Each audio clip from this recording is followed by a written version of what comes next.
Thanks, everybody. Good morning, everybody. Welcome to the Accounting Sustainability Reporting webinar.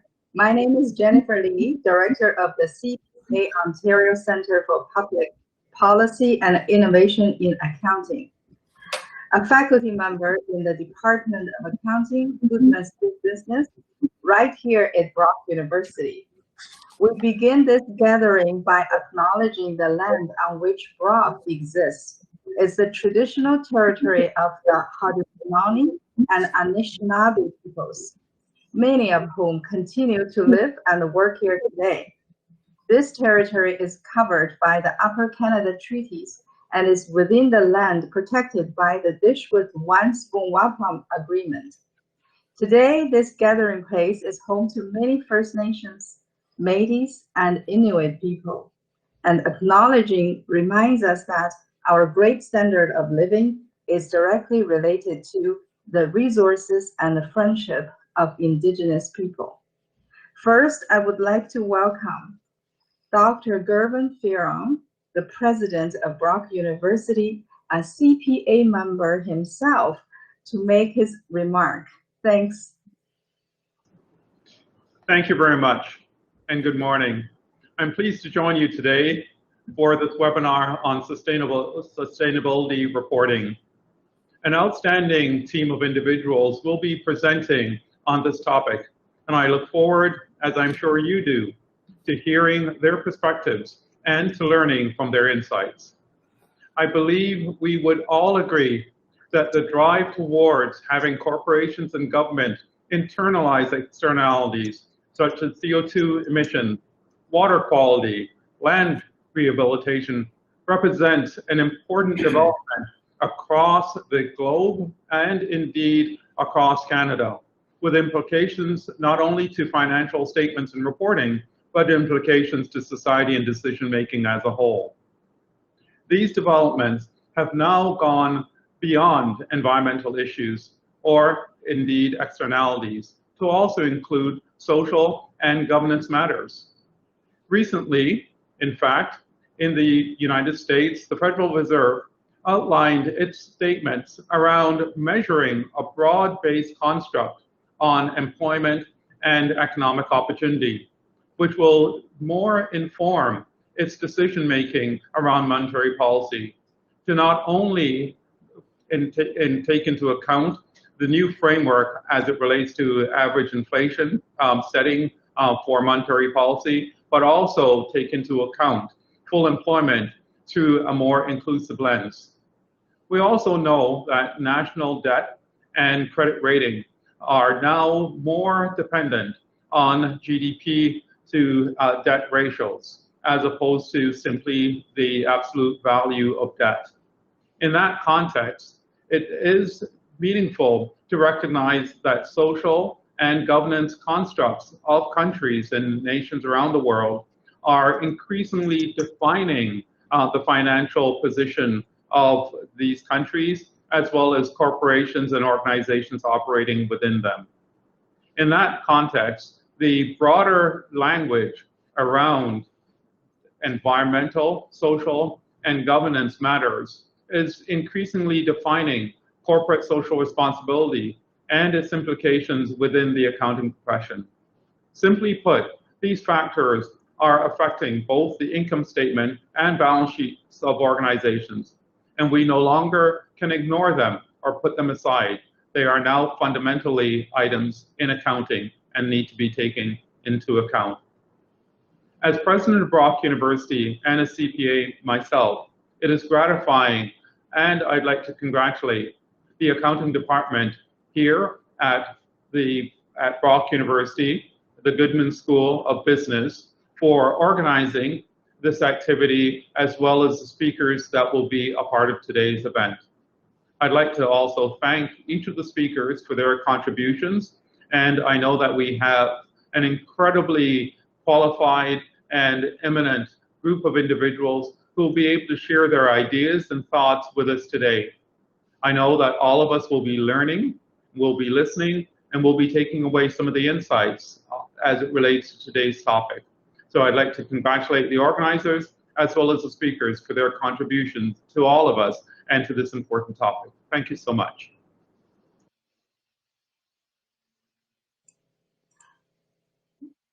Very much, Dr. Farah. Thank you very much for your encouragement. Now I would like to invite Dr. Goddess, Dean of the Goodman School of Business, to speak a few words. Great. Thank you very much, Jennifer. Welcome, President Farah, and good day to everyone, wherever you are viewing this webinar. As Dean of the Goodman School of Business, I welcome you to the CPA Center for Public Policy and Innovation in Accounting webinar on sustainability reporting. Our partnership with CPA Ontario has created our CPA Center, allowing us to offer exceptional opportunities to discuss the future of the accounting profession with engaging symposia on topics important to accounting academics and practitioners. This is our third symposium, and with over 3,500 registrants, we have a record of people eager to hear from an accomplished panel, which demonstrates clearly how increasingly important sustainability reporting is becoming to the accounting profession. The concept of sustainability, though, is not new. It's the practice of sustainable reporting that has received an increased focus really during this COVID-19 pandemic. Dialogue on various environmental, social, and governance issues by investors, policymakers, and educators has increased, yet the absence of a global standard is hindering the widespread adoption of sustainability reporting. We hope today's discussion will contribute to bridging that gap. As has been the case this past year, we would have preferred to have engaged with each other and furthered the conversation on this important topic in person. However, being required to hold this event virtually because of our current global situation has in turn enabled us to extend our reach much further to interested individuals around the world. I extend my sincere thanks to Dr. Samir Trabelsi and all who worked with him in organizing this event, which has brought us all together today, as well as all the panelists and moderators. So we look forward to the discussion ahead. Thank you so much for being part of our journey today. Thank you very much, Andrew. Thank you. I'm very grateful that today we have two excellent panel discussions coming up with high caliber panelists. It would be a crime for me to take time away from them. So right now, I would ask my dear accounting colleague, Dr. Samir Trabelsi, to introduce the first panel. Go ahead, please. Welcome, everyone, and thank you very much for joining us today. Happy Eid for those who are celebrating. My name is Samir Trabelsi, and I'm a professor of accounting and governance at the Goodman School of Business. Just a little housekeeping before we get started. So in both panels, each of our panelists will speak for 10 minutes, followed by a Q&A session of 10 minutes. Your active participation is extremely important, and please, if you have any question during the presentation, please type them into the chat room, and somebody from our staff will be managing the chat room. Now, the overwhelming interest in today's webinar comes from the fact that COVID-19 pandemic has increased the focus on various environmental, social, and governance issues by investor, policymaker, and educator. Competing framework, different measure of materiality, greenwashing, and comparability are numerous challenges, among others, hindering the widespread of sustainability reporting. Is it true that the prevailing commitment to short-termism shareholder values has undermined corporate resilience? How does this debate around sustainability reporting reconcile with the other hot debate around shareholders versus stakeholder capitalism? And, you know, President Joe Biden promised last July to put an end to the era of shareholder capitalism. You know, the accounting profession cannot deny this, that reporting is becoming increasingly important. Now, the accounting profession has an obligation to stay informed, to communicate, to be active participant in shaping the future course of sustainability reporting. You know, the future is determined by what we do now. And frankly speaking, 10 minutes for each of our eminent and very high-profile panelists are not enough. So today we are kind of starting a long-lasting and stimulating exchange with all the stakeholders involved with the sustainability. I'm sure that there will be certainly follow-up sessions where each of our great panelists will develop further the extremely important takeaways of today's webinar. Now, without any further ado, it is my pleasure to turn it to Dr. Fayaz Elayan, Professor of Accounting at Goodman School of Business, to moderate the first panel on sustainability reporting, meeting the shareholder needs. Dr. Elayan? Good morning, everybody. Again, my name is Fayaz Elayan. I am Professor of Accounting and the Department Chair of Accounting Department, Goodman School of Business, Brock University, Ontario, Canada. If you are overseas, please join me to welcome our panelists and their name and affiliation in the order of their presentation. Mr. Robert Hirth, Co-Vice Chair, Sustainability Accounting Standard Board, and also again Chair Emeritus, Mrs. Irene Heemskerk, Sustainability Fellow, the International Financial Reporting Standard Foundation, Mrs. Carol Wilding, President and the Chief Executive Officer of CPA Ontario, and Professor Anup Srivastava, Canada Research Chair, University of Calgary. Welcome everybody, and Mr. Robert, you can go ahead and start. Very good. Thank you, Fayaz, and hello, everyone. So let's go to the first slide here. So let's start with the end in mind. You know, if we step back and think about where we'd like to go and where we'd like to be, I think this is it. You know, we'd love to have some singular, easy to understand, but still comprehensive system of disclosure so that markets, and as we talked about in this panel, stakeholder needs can all align and get the information that they need to make decisions as investors, as communities, as employees, suppliers, and others. And if we think about that, we have such a system in financial accounting. So I think there's an opportunity here for all of us as CPAs to take advantage of our expertise in history and move ESG reporting forward along the lines of financial reporting. And as you can see in the last paragraph, we have tens of trillions of dollars in a sense at stake, that decisions are being made based upon information, and clearly ESG information is part of that decision-making process. So we need it to be much more like the financial accounting system that we have around the world today. So let's go to the next slide. You know, maybe I'd start with the word unfortunately or fortunately. We actually don't have that singular system right now for ESG reporting. We fondly refer to the logos in the bottom right as the alphabet soup of ESG reporting. And so you can see a number of abbreviations that have the word climate in there and other things. And, you know, as you can see from this slide, they are trying on a voluntary basis to come together. They understand that big picture concept.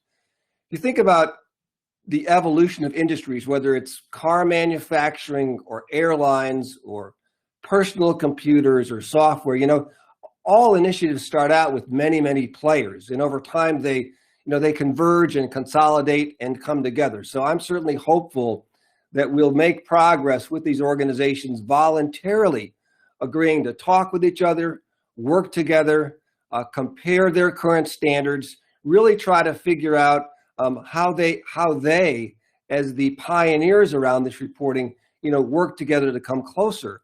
There's already been some movement, and in the logos you see on the bottom right, the Integrated Reporting Council and SASB have recently announced that they will merge, and that merger is actually going to be physically completed within about the next 60 days or so.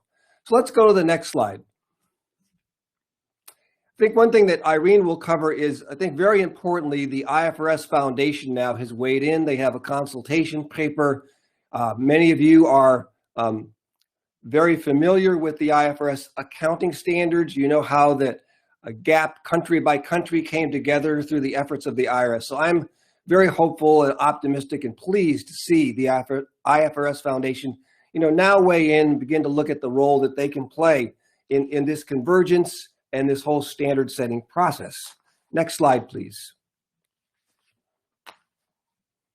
And maybe a little bit to confuse you even more, but at the same time, I think it's progress. The World Economic Forum recently completed a publication, as you can see here, called Measuring Stakeholder Capitalism. It's a rather unique publication and effort that collectively and collaboratively involved all of the big four accounting firms. So they were co-authors to this document, which really looked at, I'll say, another framework.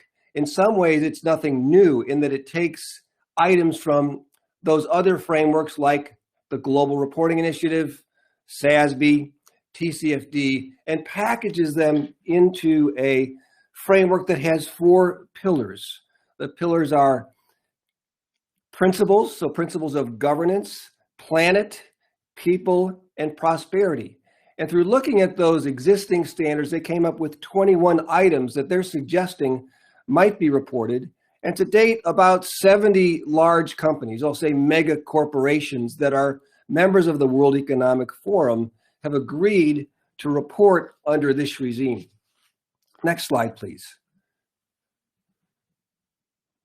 You know, ESG reporting has been out there for a number of years, but I'd suggest it really got kicked off here in January 2020 when Mr. Larry Fink, the CEO of BlackRock, issued his 2020 letter. And there's 2 pieces here. So up top, it's very clear that BlackRock is saying they're voting against management and the board when they view, in their subjective opinion, there's not sufficient progress being made on, importantly, sustainability-related disclosure. So the reporting, but just as importantly, the business practices and plans that underlie that reporting.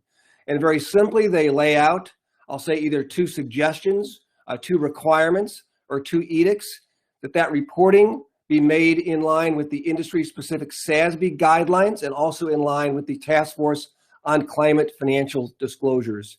So let's go to the next slide.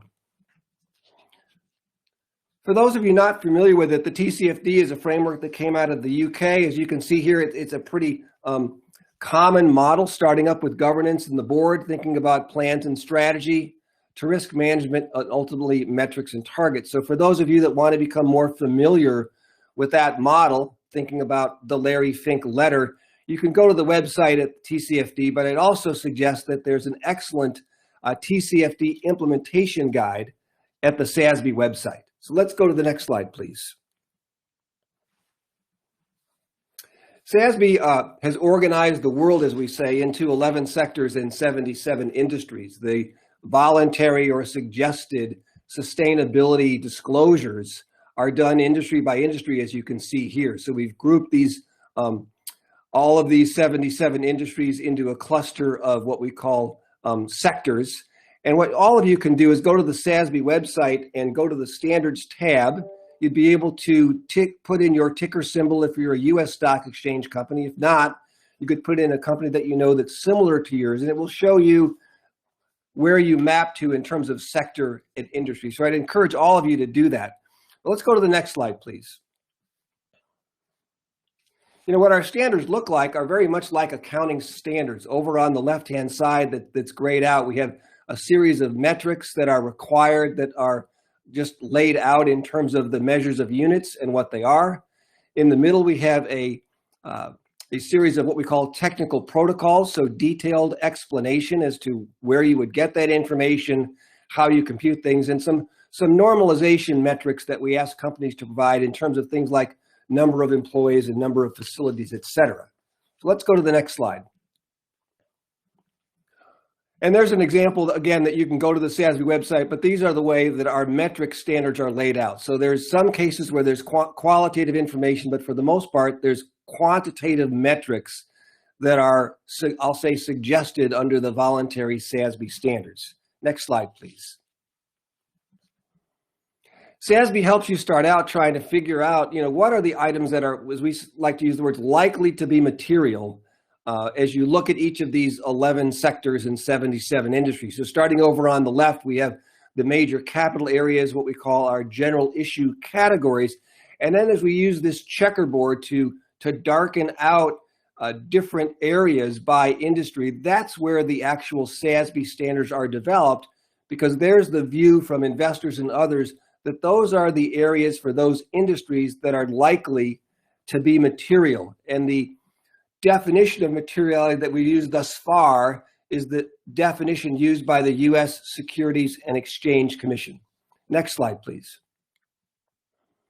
SASB does post its formal agenda on its website. We have a series of papers that describe each of the progress that we're making on these projects. We have a required 90-day public exposure period as well. So again, there's plenty of information at sasb.org, and I'd urge you to go to that. And then let's look at our final slide, please. So I know we've been using the word greenwashing from time to time, and as the chairman of COSO, I'm sure, like me, you all agree that whatever reporting is done, it needs to be accurate, whatever that means. But what's important is it needs to be under effective internal control. And one thing I might suggest for all of you as you think about this reporting is, wouldn't the COSO internal control framework be a great resource to use as you think about this sustainability reporting and what I'll call internal control over sustainability reporting? So with that, I'd like to turn it over directly to Irene. Thank you.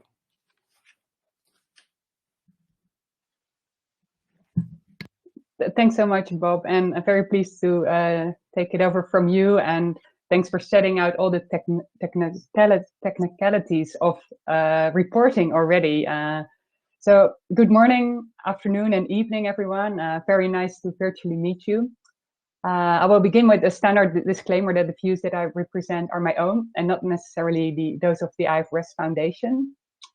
But before I get started, like many of you, probably, I've been working from home over the past year. So welcome to my home in Amsterdam as well. And you might have noticed the picture behind me on the wall. It may look like an island to you, but actually this used to be the beach in Fiji. And the reason why I'm showing that, in this part of the world, due to rising sea levels and storms, the coastal erosion is already very visible and is impacting the lives of the people who live out there. This picture for me is a reminder every day that the effects of climate change are already here, and on each and every continent, right? We see wildfires, droughts, floods increasingly occurring and becoming more and more severe. So climate change and also environmental degradation and other sustainability issues are affecting the lives of people and businesses all over the globe. So this will affect companies. And that's why, of course, investors and other market participants demand more and more disclosures from companies on sustainability issues. That's why, for me, it's no question if there's a need to set global sustainability standards, rather how and how quickly can we get there. So in the coming 10 minutes, I will provide you with an overview of the work the IFRS Foundation is currently undertaking on sustainability standards. So if we could move to the next slide, please. Bob already showed this, but this is the consultation paper the IFRS Foundation put out last September. It was the consultation from September till the end of last year. And it was the trustees conducted this consultation to identify if there's a need for sustainability standards and if the IFRS Foundation could play a role in that. So basically, there were like 3 high-level options considered. So shall we maintain the status quo? Shall we facilitate existing initiatives or create a sustainability standards board? During the time from September till December, the IFRS Foundation conducted many outreaches, more than 400 engagements across 33 jurisdictions, and a lot of events. And so it was really to see, okay, is there a demand out there that the IFRS Foundation should play a role in this? So we go to the next slide. You will see that we received a lot of comment letters, 577. So if anyone participating here today, thanks for taking the time to share your thoughts. And please, I can assure you that my colleagues and me read every word of them and took them in consideration.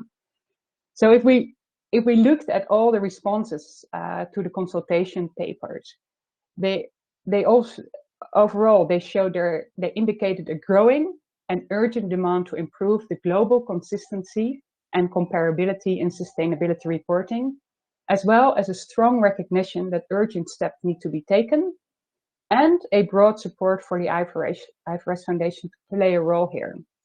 So this analysis of these responses really motivated the IFRS Foundation trustees to set next steps towards setting up an international sustainability standards board. So an important next step we've been taken, and that's been shown on the next slide, please. Yep.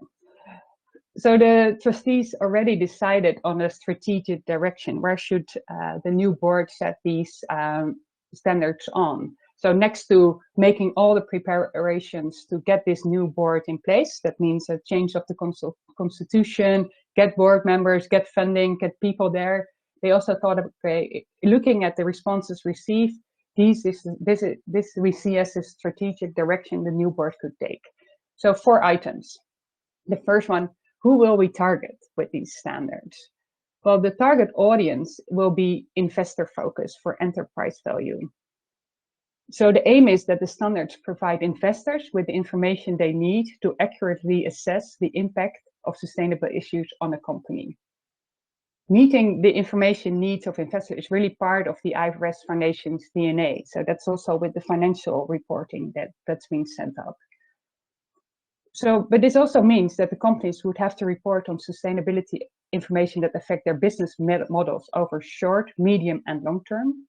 And it may capture information about a company's impact on society and the environment, and vice versa, how that impacts the company's business model. So this will also place investors in a better position to act as agents for change. The second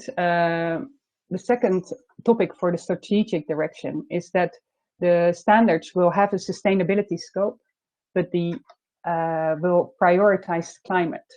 And there are a few reasons for that. I think a lot of work has already been done on climate. There's the COP momentum, so the COP26 about climate will take place in November in the UK. And that's, I think, shows a real momentum for this issue. And also, for example, TCFD is really focusing on climate. So it will be a climate sustainability scope, but the priority will be on climate. The third one is that the new board will build on existing frameworks. Well, you've seen all the great work in the previous presentation from Bob that SASB has already done on this, and also he also mentioned the other initiatives on this theme, like IIRC, GRI, CDSB, and many other acronyms. But the idea is, of course, we don't have to start from scratch, but the trustees can really build on the work that is already out there. And to give this new board a running start, they already formed a group, a technical readiness working group, together with these existing initiatives, and also the WEF, for example. They're identifying, okay, if this board will be in place, what could we hand over to that, and how can we already converge the material that's in there? And that will be also building, for example, I'm not sure if you're aware of that, but it's the prototype, a climate prototype that was published last December of this group of 5.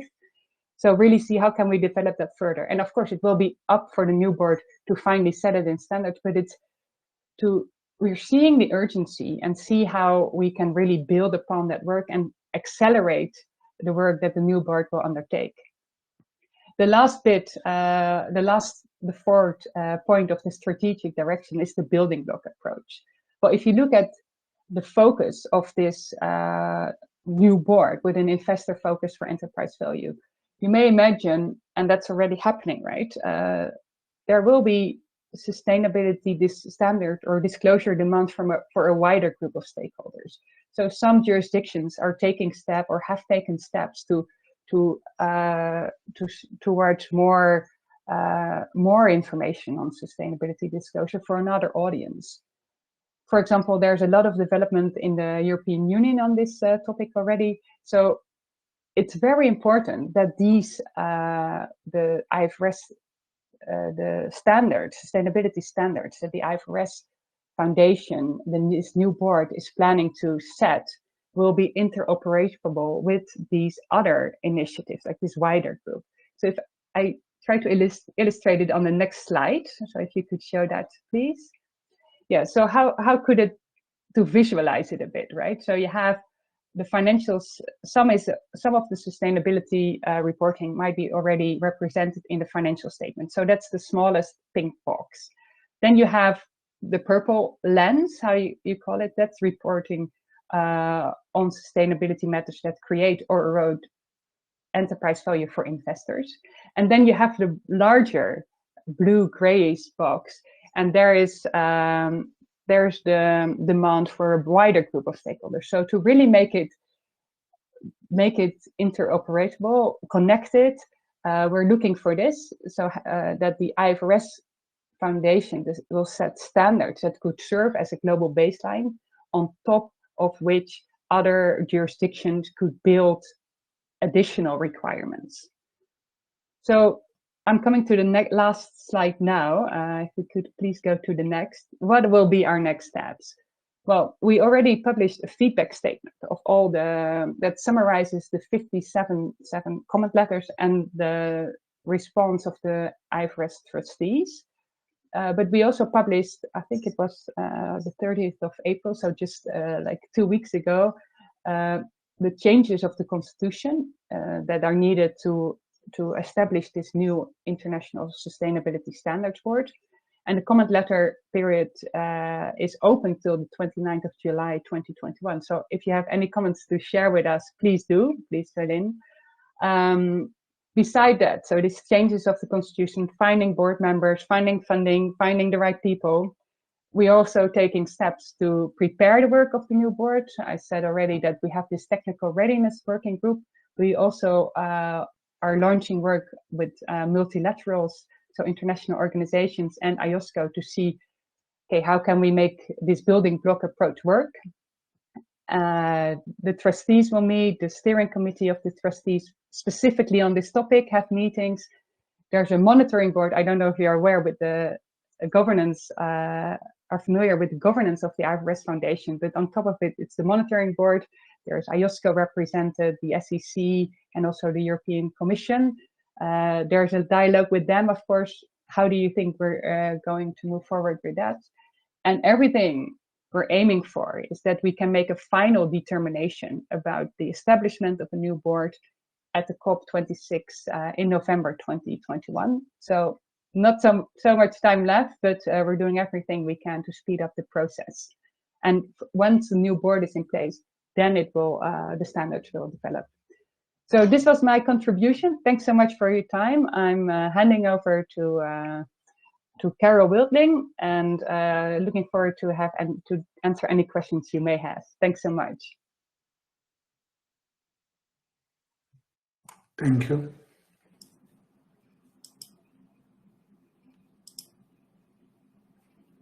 Oops, there we go. Great. Thanks, Irene. And good morning, everyone. Pleased to be here and contributing to a part of this conversation. This, I do just want to say that I know the presenters have said it, or the organizers of this. This really is a stellar lineup of speakers that you've got here, and you've seen that already with Bob from SASB and Irene from IFRS. Both organizations are doing tremendous work, because this is such an important topic, particularly for the accounting profession. And that's where I want to focus a little bit of my remarks this morning. What you're seeing here is the cover of a recent white paper that we released, and I'll speak a little bit about it in my remarks. But I think suffice it to say, most of us would agree that ESG disclosure is here to stay. If you could advance to the next slide.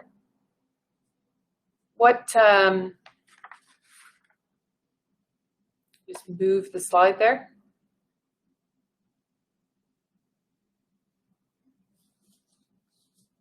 Are we frozen?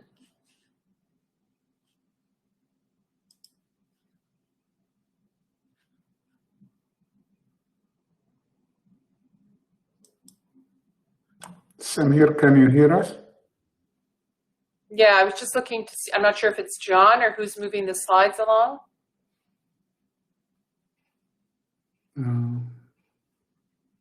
A little technical challenge here.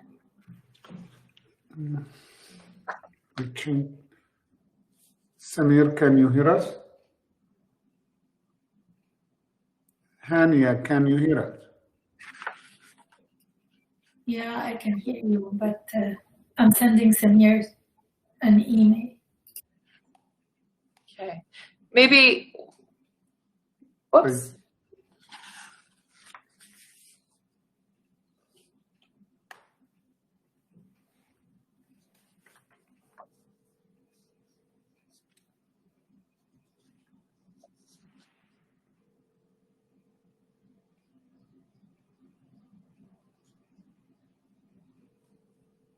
Would you like me, Fayaz, would you like me to just try to keep moving along here and someone will figure out the slides?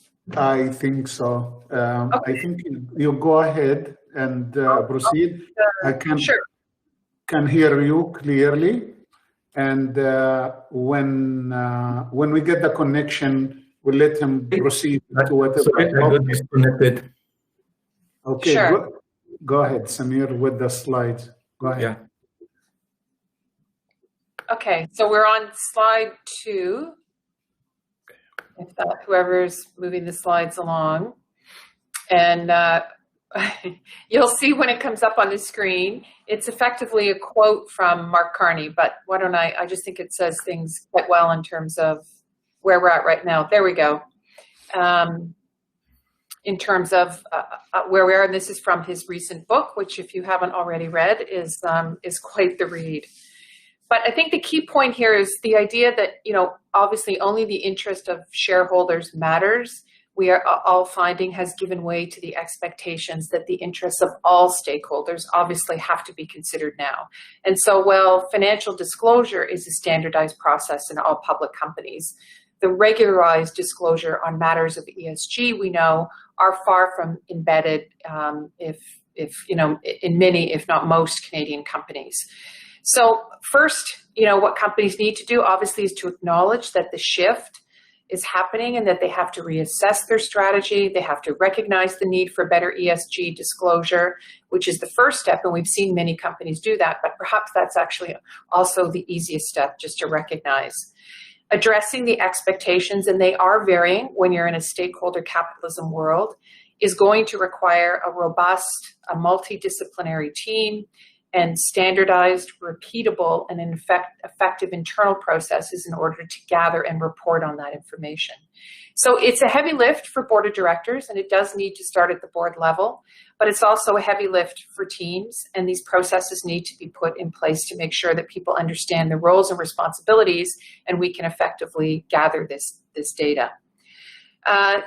You know, what we've heard this morning already is that you know, when you look at IFRS or SASB or some of the alphabet soup of acronyms, clearly the biggest challenge here is that, you know, we don't have a consistent set of standards. So it's going to make disclosure won't be consistent, and it's going to make comparability quite challenging for organizations.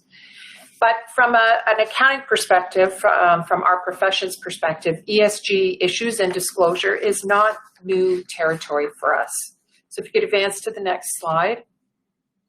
CPAs are increasingly being called upon to really bridge that gap between sustainability and finance. And for the past 2 to 3 years, we've seen an explosion of activity and of interest in ESG reporting, particularly around climate risk disclosures. And from a CPA Ontario perspective, and I would say broadly from a profession perspective, you know, we are very supportive of the work of the IFRS Foundation, of IOSCO, of all the international players that really are looking to try to standardize the ESG standards and put that reporting on a comparable foot.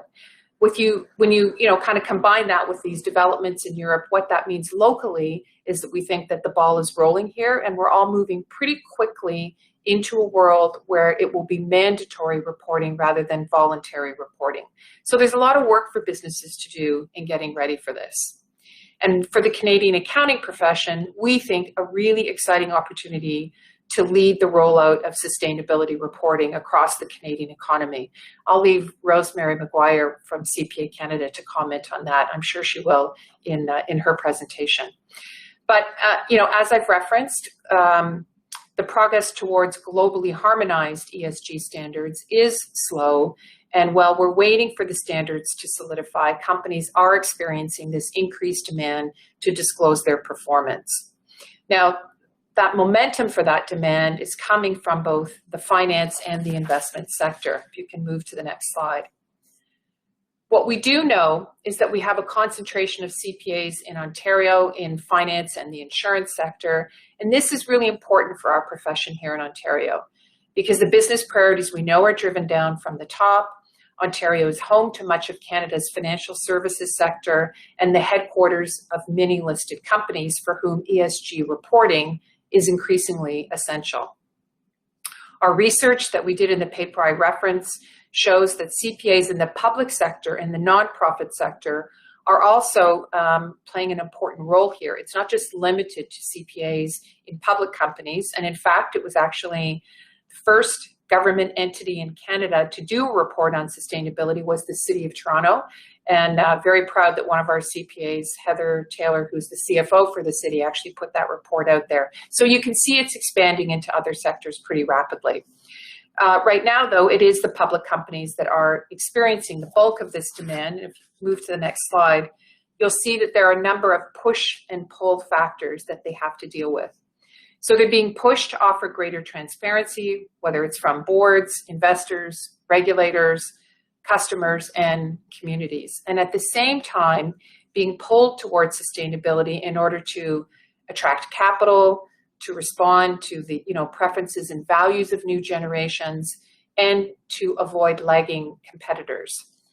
Investors and lenders do want to know how ESG factors are going to impact the financial and operational performance of the companies that they either invest in or they loan to. So ESG has really become a bit of a proxy for trust and reputation in the capital markets. And as we've seen, the appetite for this information has just grown massively in the last few years. But the challenge is to move towards a set of consistent and comparable reporting standards to enable the capital markets to consume this information in an easier way. Now, it's hard enough for companies to figure out how they're going to report, let alone what they're going to report. So as important as the global harmonization work is, we can't kid ourselves that it will be a silver bullet and that the ESG landscape will be ironed out. Indeed, I think we've got a few more years here with challenges and uncertainty.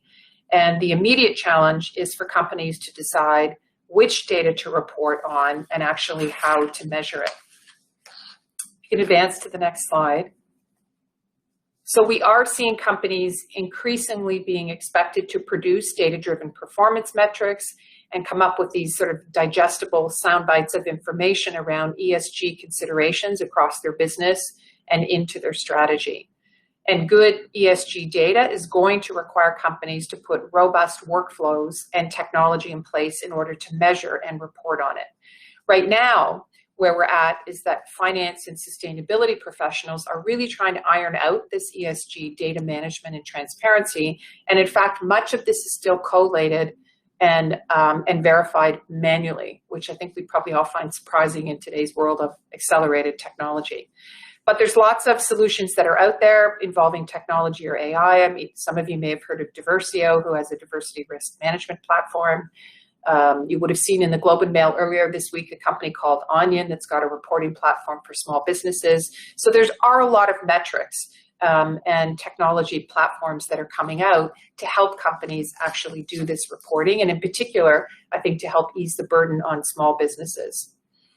Now, some of the metrics, when you talk about which metrics, they're well established, whether that's particularly in the area of environmental, CO2 emissions, for example. But when it comes to reporting on less established measures, something like productivity gains from inclusion policies, it starts to become trickier. And that's because we're moving into measurement around the S in ESG. If you can move to the next slide. And so what you see here, as we all know, I mean, E has been the focus across the investment community for a number of years. G is a perennial, but we are now shining the spotlight on S in the ESG. And when the pandemic hit and stakeholder capitalism moved into the mainstream, S just became that much more prominent. And the pandemic has really been a wake-up call for all of us about social disruption on business. So social disclosures, though, are much less settled than E, N, and G. And the challenge is, how do you measure these things like diversity, inclusion, mental health, pay equity? So what we did is we started to look at what companies were doing in terms of their social disclosures. If you move to the next slide, and you'll see here the social data company that we worked with, the S Factor. You can advance that, to analyze how public companies, yes, that's great, thank you, how public companies in Ontario are reporting on social factors. Now, fewer than half of the over 900 Ontario-based companies, listed companies, issued disclosures on any social issues last year. So this is well below best practice globally. And in particular, they underperformed in anti-discrimination disclosures and in diversity and inclusion measures outside of those mandated by the OSC. So I think the evidence is pretty compelling. When you look at the yellow line across the top of the chart, this shows that those companies who did have strong social reporting actually outperformed the market. They do better overall. So there's a very clear, compelling case here to move forward on this. It does show that even in the absence of those standards, that, you know, companies are developing measures and they are looking to report on social performance. If you move to the next slide, here's a couple of examples. I won't really get into them, but, you know, here's some where we saw expanded diversity disclosures in the 2021 kind of, you know, proxy season that we've just been through. And in particular, not surprisingly, in the banking and insurance sector, we're seeing a lot there. So there appears to be broader diversity disclosure between whether it's CIBC, RBC, Scotiabank, Sun Life, all four of them disclosed medium remuneration of women relative to men by job level. So that's an increased disclosure. The banks are definitely leading the pack, not just gender representation, but they're reporting on other diverse groups, visible minorities, you know, the BIPOC, Indigenous people, persons with disabilities, and the LGBTQ2+. So we're starting to see a lot more of that. And then two standouts that we saw were Hydro One and Rogers. And so Hydro One in particular talked about increased total procurement spending with Indigenous businesses to 42 million, which was their highest spend to date. And at Rogers in 2020, they launched a new 5-year inclusion and diversity strategy with measurable targets and mandated unconscious bias training for all leaders. So I wanted to put a couple of examples in. We can flip to the next slide, because I think it just really starts to make it clear about how is the business community responding. So here is, I reference back to the piece of work that we did, and as Gillian Tett of the Financial Times said, and you can see her quote there, you know, the accounting and the auditing profession can do more to advance sustainability than activists by actually connecting the ESG metrics to the business strategy. And this is where we just really believe that certainly at a standard setting, but beyond that, our CPAs who are out there on the front lines every day just have an incredibly significant role to play, whether it's, you know, developing metrics, setting targets, establishing controls. They really can look at managing the ESG impact and the ESG risk. And importantly, when we put the lens of S and the social factors on this, there's just a lot more work to be done in this regard. So, you know, in addition to the disclosure that is underway around the global ESG standards, there are a number of other, I would say, contested sort of issues or things that our profession must address. Just to the next slide before I close off, I want to highlight here that as the debate continues, you know, there's kind of 3 contested issues in play that our profession should be considering. So first, social metrics overwhelmingly focus on a company's efforts, not their impact. And they measure commitments rather than outcome. And perhaps that's akin to, you know, unfortunately, we don't like to hear the word greenwashing. Well, you know, akin to that, this could lead to concerns about impact washing. So really have to make an effort here to make sure that as we move down S and the reporting and the metrics, that we are putting outcome-oriented metrics here. The second issue that our profession should be considering is in audit and assurance.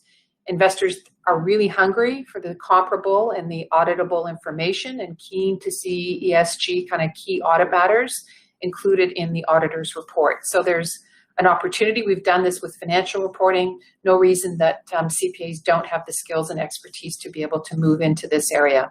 And then the third trend or issue we can expect to see is increased discussion around business priorities. So the lockdown is going on longer than any of us had expected or hoped for. The economic consequences obviously are worrying to us with high debt levels and sluggish productivity. So we want to make sure that ESG does remain at the top of the agenda and doesn't get deprioritized as companies have to go into survival mode. So each of these three issues are important for our profession as we go forward.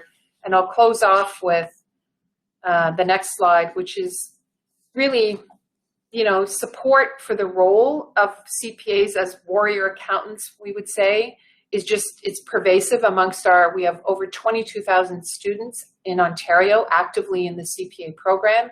And our market research shows that half of the next generation of CPAs want their careers to make an impact on sustainability measures. They want a sense of purpose in their work. And then similarly, our members, whether they are early or mid-stage or later in career, need to go through upskilling and learning because these requirements are coming at them pretty quickly at this point. So this is more than just an opportunity for our profession. It's a big opportunity for our profession, but we really think this is where we're all headed in the future. So with that, let me pass it off to our last panelist, which is Anup. Thank you very much, Carol. Professor Anup, go ahead. Thank you, Carol. Thanks to me for inviting me. Thanks, Fayaz, for moderating this session. It's a great honor to be part of this panel. Very high profile participants, very insightful presentation so far, and I learned a lot. So all of us are sold on the cause of sustainability, and that's why we are participants. So wherever you are in the world, you believe in the cause. And I believe in that cause too. I believe in the cause of sustainability. I believe in green causes. I'm going to be a little skeptical about the financial reporting part of it. So I'm all in for sustainability, but I'll be a little skeptical whether these causes can be achieved using financial reporting or integrated financial reporting. And I'm going to pick off from some of the words that Carol used, and I'm just going to quote the words she used. She used the word auditable, consistent, comparable, integrated, easy to digest, bottom line metrics. And I'm going to make 3 points which are going to question whether this objective is achievable. A, whether it is achievable, and B, whether it is achievable using financial reporting or not. So the 3 points I'm going to make, I don't have any slides. I'm going to make 3 points. The first point is that the problem of creating an integrated reporting system is not just a complex one. It is an impossible problem to solve. The second point I'm going to make is that accountants and accounting setting boards, I know some of my colleagues on this panel are standard setters.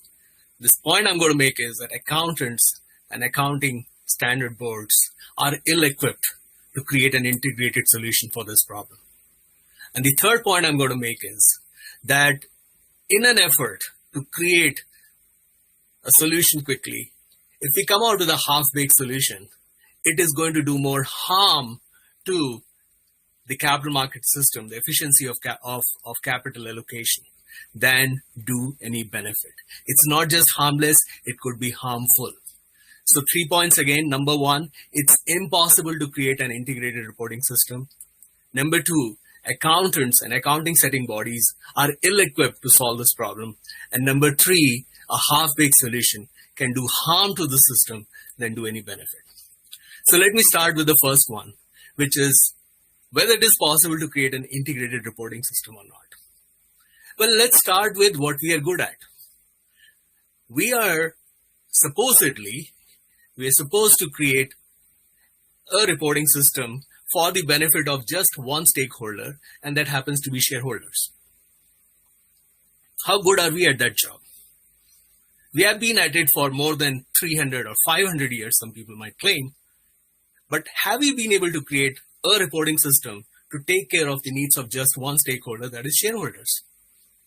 We know that financial reports, let's talk about two important ones, balance sheet and income statement. Let's talk about two bottom line metrics, the earnings and book value, are nowhere close to what shareholders value as the economic value of the company. If you have market to book ratios running into 10 times or 15 times or 30 times, then book value is off by economic value, not by 5 or 10%. It is off by 1/20th or 1/30th or 1/100th of the value. Let's talk about earnings. The association between stock returns and earnings is now down to 2%. 98% variation in stock prices cannot be explained by earnings. So we could not create a reporting system for one stakeholder, which is shareholder. And by the way, the points I'm making, I brought out on in my Harvard Business Review articles. First one, the title says it all. Financial reports do not work for digital companies. Second, financial reporting is still stuck in 20th century. So we have not been able to create a reporting system for one stakeholder, which happens to be shareholder. Now we aim to create an integrated reporting system for stakeholders that are not even defined, and we don't even have a very good understanding of their needs. So we're talking about environment causes, which includes air, water, and soil. We're talking about employees. We're talking about society. We're talking about governance. We're talking about local bodies. We're talking about general welfare of the society. How is it possible to create one integrated reporting system that takes into needs of all these stakeholders, again, which are not defined and whose needs are not defined? And often their priorities are competing with each other. Now, we may claim that all of their objectives are towards a common goal. Let's accept the fact that if companies could double the wages of their workers and increase shareholder value, they would have done it. The fact is that often it is a zero-sum game. So, again, if we couldn't create a reporting system for one stakeholder, how do we believe that we can create a reporting system for multiple stakeholders that often have competing goals and competing demands? That's my first point. The second point I'm going to say is accountants and accounting setting boards are ill-equipped to address this problem. What is our expertise? Now, yes, we are all accountants and I'm an accounting professor. But who are the people? CPAs, CFAs, PhDs in accounting? How well do they understand the technicalities of environmental causes or workers' causes? Do they know better than EPA, Environment Protection Agency? Do they understand workers' needs better than OSHA? If we don't understand the needs, how can we create a common standard across different industries, across different business models? So let me give you one example, something that I know reasonably well because my dissertation was on it. About 21 years ago or 23 years ago, we set out to create one simple accounting rule, which was revenue recognition standard. There are 300 odd industry-specific revenue recognition standards, and we said we're going to create one single revenue recognition standard that applies to all industries. It took us 14 years to create one standard. It took us 4 years, 4 postponements to implement that standard, and we are into third year of that implementation, and it's nowhere near perfection. So we couldn't do it for something that is accounting, that is revenue, and we believe that we'll be able to create an integrated reporting system across industries, across business models, across locations. I'm highly skeptical about it. The third point I'm going to make is that even if we create a half-baked system, it is going to harm the system. Ultimately, what will this bottom line metric be used for? It will be used for investment decisions. It will be used for capital allocation in capital markets. Now, we know that fund managers are already underperforming the markets. Investors are better off, investors like, at least like me, are better off investing in a broad-based index than give money to an active fund manager who's going to lose money on average, adjusted for costs. Now we are giving more ammunition to these fund managers, so they will say, look, we didn't focus on shareholder return, we focused on some esoteric, ill-defined targets. If you really believe in these causes, there are other ways of doing things. There are other ways, which is a move from Trump to Biden. Let's use our voting power. Let's strengthen EPA. Let's strengthen OSHA. OSHA or EPA employs tons of PhDs who specialize in industry-specific needs, and they understand those needs better than we do, we accountants do, rather than trying to manipulate the capital market system. And let me give an example, and the example that we are all aware of, GameStop. These young Turks want to support that company. And how do they support the company? By shoring up its share prices. A company whose shares are not even worth $10 shoot up to $600. If you really want to support it, or these young Turks want to support that cause, why don't they go and buy the products of GameStop and improve the operations of the company? So what I'm saying is we have two mechanisms already available if we really believe in it. Vote the government that can strengthen these institutions, that can regulate these companies. And the second is use our buying power. We are customers. Let's support companies that act sustainably, and let's not buy products of the companies that do not act sustainably. Let's not distort a reporting system. Let's not distort an already distorted bottom line metric that can potentially be used for investment decision. So to summarize, I'm going to make those 3 points once again. Number one, it is impossible to create an integrated reporting system for stakeholders that are not even defined, whose needs are not defined. Number two, accountants and accounting setting bodies are ill-equipped to create a solution for this problem. And number three, half-baked solutions can do more harm to the capital market system, to the efficiency of capital allocation than do benefit. Thank you, Dr. Fayaz. All yours. Thank you very much. Very interesting, presentation. I have a lot of questions, here, and I will start with the first one here, and I'm gonna leave it to you. How have non-Western stakeholders responded to what seemed largely a Euro-North American-driven initiative, parenthesis, given weighting of capital markets? Where do North American and European perspective differ? In Canada, we seem to have a scattered, uneven approach to security regulation, layering a new global sustainability standard on top of this doesn't seem actionable on a cohesive national approach to climate investment.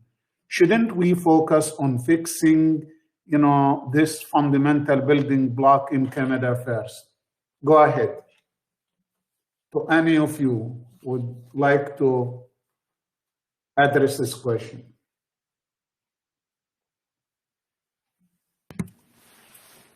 I can quickly maybe say something about the responses we received on the IFRS consultation. And next to respondents from Europe and North America, I was pleased to see there were, of course, a lot of from Asia, also from Africa, and South America. So we really took on board a lot of responses. So you see that the topic is on their minds as well, and there was a support from that area, from those areas in the world as well. So I'll pass it on to maybe Bob to see. Bob, you could maybe touch on the part on the difference between North and Europe, North America and Europe. Go ahead, Bob. Yes, can you hear me? Yes. Certainly, I think that the European countries, governments, and companies have been ahead of this for a lot of reasons. Maybe they're smarter, they've got less land mass, et cetera. My point is not to make an excuse, is that we can't all become an Olympic athlete by next Friday. So I think the key is we've gotten started. We've got to push. This isn't going to get finished overnight. As I say, there's going to be choppy waters for the next couple of years, and I appreciate Anup's good challenges to us. But my point would be we need to work back to that first slide I had on the big picture. You know, can we come up with something more similar than different around the world? So time will tell. Thank you, Rob. I have questions here for Carol. Have you seen or do you expect the top managers' compensation and tenure to be linked to sustainability performance? Go ahead, please. Can you hear me? Thank you. Yes, Carol, go ahead. I think it's a great question. It's an important question. And I would say, yes, I think boards around the country are broadly discussing this very issue in terms of executive compensation. You know, executive compensation contracts are obviously very complex.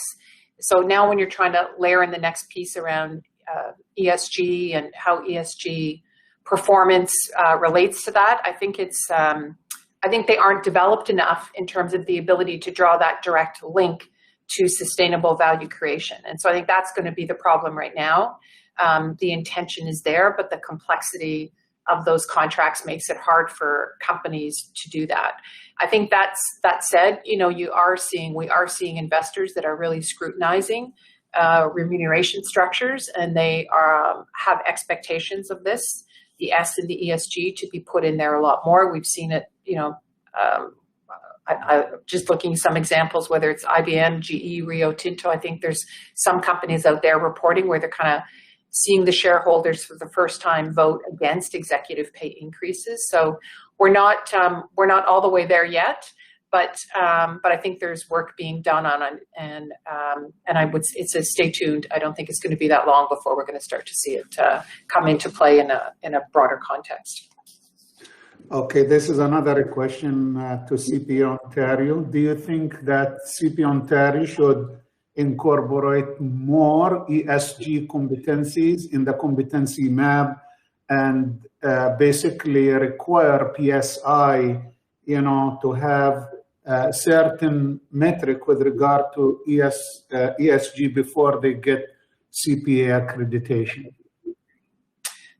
Well, whoever sent that, thank you for that question, because that's I'm a big advocate for that, and questions like that are exactly what we want to hear.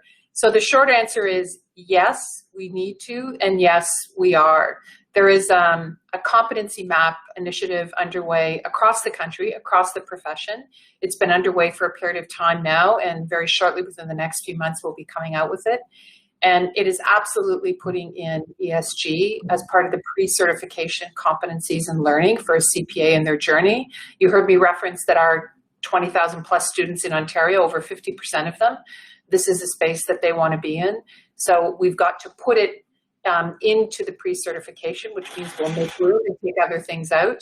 But then similarly, the PSIs will need to look at what and how they educate, you know, the upcoming CPAs, because this will be an area that we will be looking to our PSIs to make sure they're integrating it into their curriculum. So we're down that path, and it will not be long before the profession will be bringing out a new set of competencies that will incorporate ESG in them. Thank you, Carol. Question: if our strategic direction is investor focus on for enterprise value, what about not-for-profit and governmental, you know, organization? Question to everybody. I'm happy to have it go, and I think this also relates to the remarks Anup made. Who's your target audience? And I think this is really clear for the IFRS Foundation to really focus on investors and market participants. So not stakeholders at large, but really take the focus. So I can change that a bit and to see, okay, where are to broaden it. I don't know if the IFRS Foundation is in a place to do that, but so it will focus on investor audience on that. And okay. The other question it raises, I think the remarks of Anup is, what is the alternative? Because we see such a high demand of of sustainability standards there from investors. Doing nothing because maybe we're not equipped yet. I think we're recruiting people who have really the knowledge on this area. So we have to mix the knowledge of sustainability with the financial accounting side and have that grow over time. So I'm really echo Bob's words that we cannot win the Olympics next week, but we go forward as fast as we can. Questions. I have questions to Professor Anup.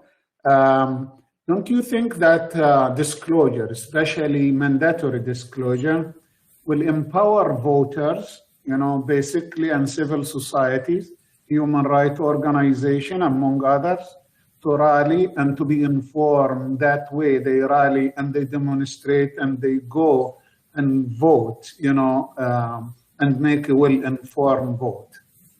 Thank you. And Professor Anup, go ahead. Yeah, excellent question. I think disclosures, and my research is on intangibles, and disclosures is the only way to go because we have been unable to measure them, bring them into financial reporting system. Excellent point. But the question is, if disclosures, so there are two possibilities, whether it's mandatory disclosure or it is voluntary disclosure. If we're talking about voluntary disclosure, then firms are going to gain. They're going to play a game. They're going to game the system. For example, Microsoft claims that it is carbon neutral. Okay, that's good. It's carbon neutral. But what about its other behavior towards society? I can bet 1 point that Microsoft's tax rate is lower than everybody who's participating on this conference call. It has been investigated by DOJ for anti-competitive practices forever. So what is it going to disclose? Is it going to disclose that its tax rate is lower than everybody participating in the conference call, or the fact that it is carbon neutral? So that's the problem with voluntary disclosures, that firms are going to game the system. As far as mandatory disclosures are concerned, it's impossible to create, for standard setters to create a common standard for all companies across different industries, across different business models, across different locations.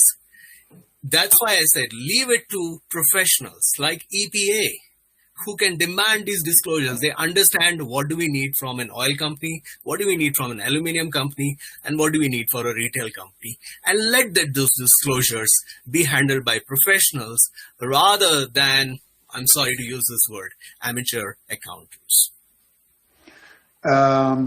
Thank you. Actually, I have a question here.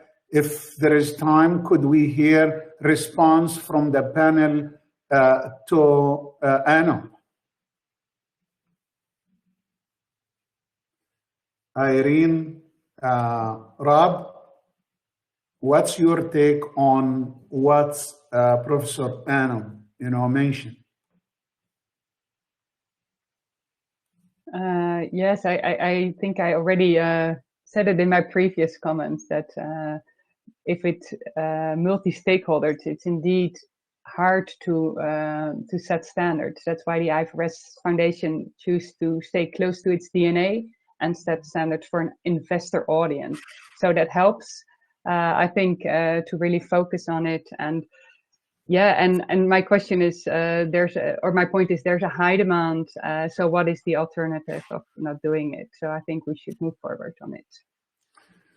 Thank you very much, everybody. It was very interesting, well-informative presentation. And I'm gonna end up this session, and we will move to the next session. Thank you very much, everybody. Thank you for people who raised the question. I move to Ming Tian Lee. Go ahead, Professor Ming Tian. Thank you, Fayaz. So I'm Meng Tian Li, assistant professor of accounting at Goodman School of Business. The second panel of today is sustainability reporting, materiality versus greenwashing. So let's join me to welcome our panelists. Our first panelist is Ms. Joanne Mathieu, Manager of Corporate Finance at Ontario Securities Commission. Our second panelist, Ms. Rosemary McGuire, Director of External Reporting and Capital Markets at CPA Canada. And our third panelist is Mr. Patrick Kabuya, the Senior Governance Specialist at the World Bank. And our last panelist is Dr. Samir Trabelsi, Professor of Accounting and Governance at Goodman School of Business. Joanne, you can go ahead and start.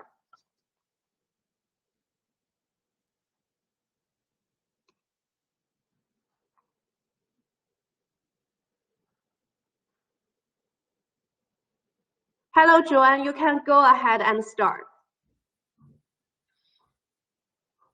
You're muted. Can you hear me now? Yes. Great. Well, good morning, everyone. Thank you for having me here today to talk about this very important topic. If we could move to slide 1, please. So before we start, I do want to highlight that any views I express today are my own and do not necessarily represent the views of the Canadian Securities Administrators or CSA, the OSC, or their respective SLAF. So if we could move to slide 2, please. So over the next 10 minutes, I am planning to cover our existing regime for sustainability reporting with a focus on climate change, as well I'll talk about some recent developments domestically and abroad. Slide 3, please. So first, I'd like to talk about why this matters. As a securities regulator, our objectives include fostering fair and efficient capital markets and protecting investors. This is achieved by requiring public companies to disclose material information, which then can be used by investors to inform their investment and voting decisions. Investors, particularly institutional investors, are increasingly focused on sustainability and climate change-related risks, and we have heard them express concerns that public companies are generally not providing sufficient disclosure. For example, we have heard concerns that company sustainability-related disclosures are not complete, consistent, and comparable. Quantitative information is often limited and not necessarily consistent. Companies may report selectively against multiple standards and frameworks, and it has also been observed that sustainability reporting has tended to be siloed and not necessarily integrated into companies' periodic reporting structures. We similarly found there was room for improvement in our most recent disclosure review. In 2017, we looked at the disclosure of 78 large Canadian public companies and found that 22% provided boilerplate disclosure on climate change-related risks, and a further 22% provided no disclosure at all. If we could move to slide 4, please. So it is important to remember that companies are already required to disclose material risks, including environmental and climate change-related risks, under existing securities law requirements. To reinforce this message and to assist companies in meeting their disclosure obligations, we have issued 3 publications. In 2010, we issued CSA Staff Notice 51-333, which provided guidance to public companies on existing continuous disclosure requirements relating to environmental matters generally. In addition, in 2018 and 2019, we issued 2 publications that were focused on climate change. First, in April 2018, we published findings from our CSA project to review the risks and financial impacts associated with climate change. Second, in August 2019, we issued CSA Staff Notice 51358. This guidance sets out how public companies, particularly smaller ones, might approach preparing disclosures of material climate change-related risks. Next slide, please. So in advance of developing this guidance, we did a number of things to better understand the current state of disclosure. In particular, we've completed a review of the mandatory and voluntary disclosures of 78 Canadian public companies across a wide variety of industries.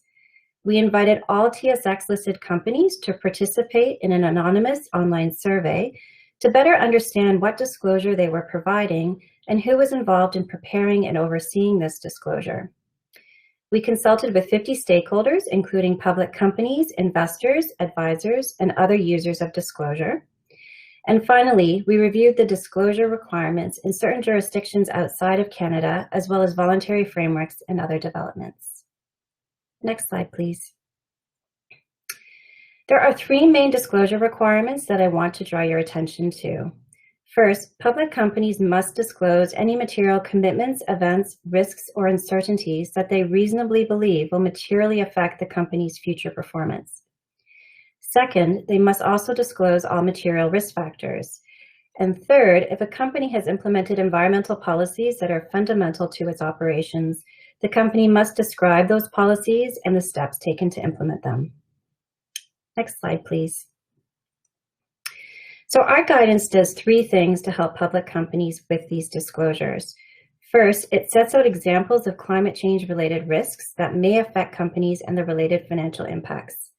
Second, our guidance also provides practical support to boards and management. One of the ways we did this is providing select questions to help inform their consideration of these risks and making appropriate disclosure. So for example, is the board provided with appropriate orientation and information to help members understand sector-specific climate change-related risks? Does management have or have access to the appropriate expertise to understand and manage these risks? Third, our guidance talks about materiality. In speaking about disclosure obligations, it's important to also talk about the concept of materiality. It is the determining factor on whether information must be disclosed.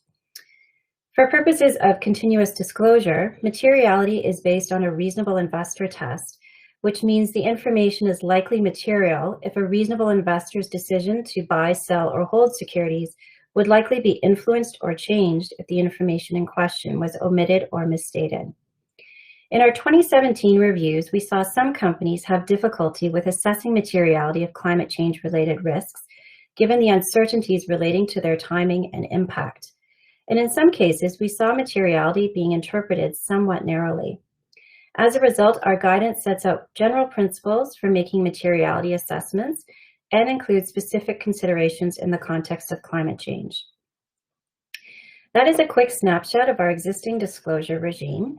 Before wrapping up, I do want to briefly highlight a few developments. So on to slide 8, thank you. In terms of more local developments, the most recent Ontario budget included a section on ESG disclosures. This follows the recommendation of the Ontario Capital Markets Modernization Task Force appointed last year. In its final report, the task force recommended mandating disclosure by public companies of material ESG information, specifically climate-related disclosure that is compliant with the Task Force on Climate-Related Financial Disclosure, or TCFD, recommendations. As background, the TCFD recommendations contemplate disclosure around 4 pillars: governance, strategy, risk management, and metrics and targets. The budget noted that the OSC will begin policy work to inform further regulatory consultation on ESG disclosure later this year. In addition, the recent federal government budget noted that in order to ensure a stable and predictable transition to a low-carbon economy, markets, insurers, policymakers, and the public require standardized information about the climate-related risks and opportunities organizations face. The government noted that it plans to engage with provinces and territories with the objective of making climate disclosures consistent with TCFD part of regular disclosure practices for a broad spectrum of the Canadian economy. And earlier this week, the federal government launched its Sustainable Finance Action Council, which will bring together public and private sector financial expertise to support the growth of a sustainable finance market. There's also a lot happening on the international stage, and I'll briefly highlight 3 developments. So first, IOSCO, or the International Organization of Securities Commissions, established a board-level sustainable finance task force last year. The task force is carrying out work in 3 areas: corporate issuer sustainability-related disclosures, asset manager disclosures, greenwashing, and investor protection issues, and the role of ESG data and ratings providers. IOSCO has stated that it sees an urgent need to improve the consistency, comparability, and reliability of sustainability reporting, with an initial focus on climate change-related risks and opportunities, which could subsequently be brought into other sustainability issues. This work is ongoing, and the OSC is actively involved in the task force. The second international development that I'll mention is a group of the voluntary sustainability reporting organizations. They include CDP, the Climate Disclosure Standards Board, the Global Reporting Initiative, the International Integrated Reporting Council, and the Sustainability Accounting Standards Board. In September of last year, this group published a statement of intent setting out a vision for a comprehensive, globally accepted corporate reporting system that integrates financial and non-financial information to meet the needs of different stakeholders. The group subsequently released in December 2020 a prototype climate-related financial disclosure standard that builds on content that already exists. It is intended to serve as a model for what a potential standard could look like. And the final development that I'll mention is the work of the IFRS Foundation. I won't go into detail as Irene covered that extensively in the earlier panel, but it is something that we are closely following. So needless to say, there's a lot happening in this space. If we could move to slide 9, please. So I want to leave you with 3 final messages. First, as a starting premise, transparency in the capital markets is important. And as a securities regulator, we have a key role to play in ensuring that investors have the information they need to make informed investment and voting decisions. Second, from a regulator's perspective, the key elements of useful disclosure are information that allows investors to assess the material risks and opportunities of climate change, its impact on the business, and how the company is managing the risks and opportunities over the short, medium, and long-term horizon. And finally, the impacts of climate change can potentially be far-reaching. Boards and management need to understand and consider these risks and to disclose them where they are material and needed for investors to make informed decisions. So thank you very much. And with that, I will pass it over to Rosemary.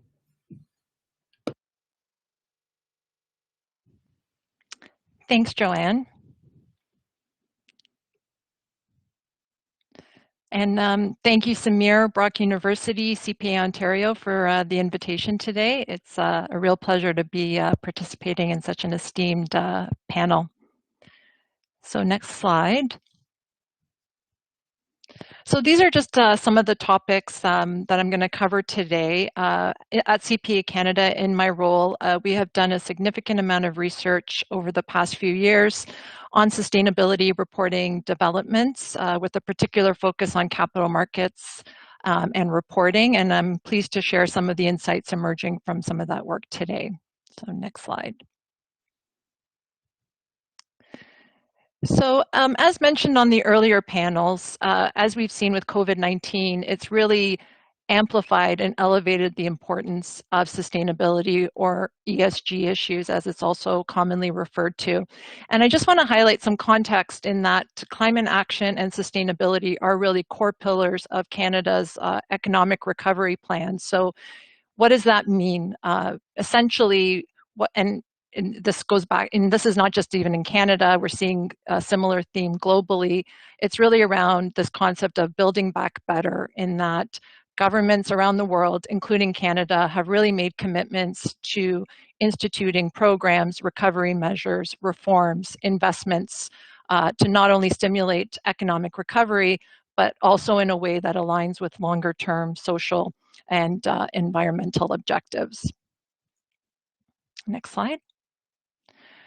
I'm not going to spend a lot of time on this because I think Carol and Samir did a really good job earlier highlighting the evolving view in society of the responsibility of business and the notion that organizations, public companies can no longer have sole responsibility to the shareholder, and it's really looking at longer-term value creation from the perspective of multiple stakeholders.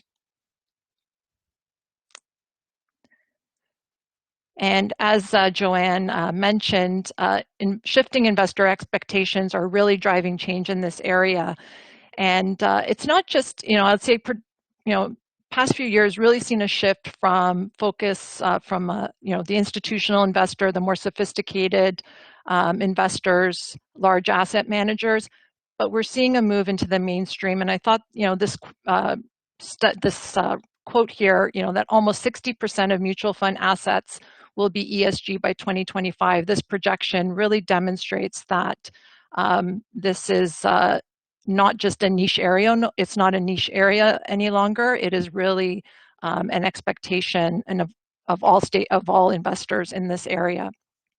And as Joanne mentioned, there's an abundance of information in the market, and investors are evaluating all this information.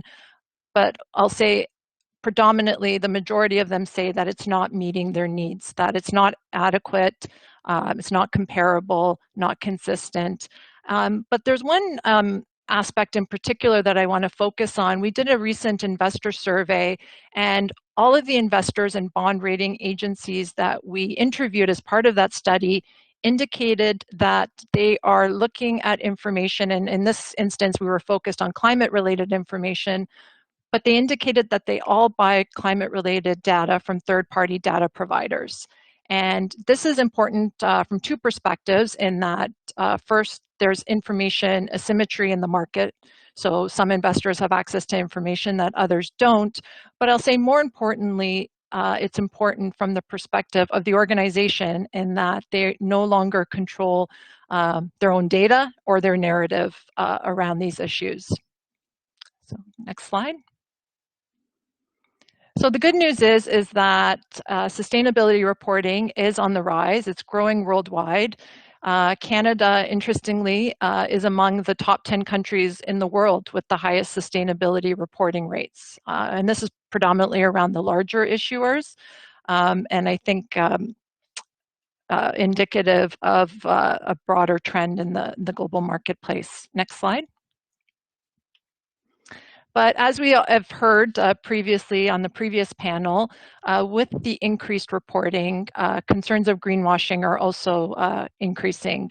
And it's quite interesting. I went, did some research just to see if there was a common definition of greenwashing, and to no surprise, there are many different perspectives around what greenwashing entails. And I think it, varies quite widely from, the outward inaccurate presentation of data, but there's a spectrum there, because I think greenwashing can also stem from irrelevant claims, selective disclosure, misleading presentation, which are much harder to, I'll say, identify or identify or even address more broadly.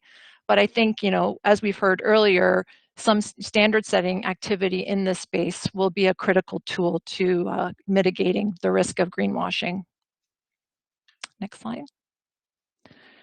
I want to highlight some reporting challenges. And again, this has been already emphasized by the previous panelists, but this is more from, I'll say, an issuer perspective. So we've heard, the challenges expressed by investors with respect to the data, but in our direct outreach with issuers, we heard from them challenges, obviously, with the multiple reporting frameworks, inconsistent reporting methods, materiality assessments, forward-looking information, and I'm going to just touch on those 3 points in my following slides.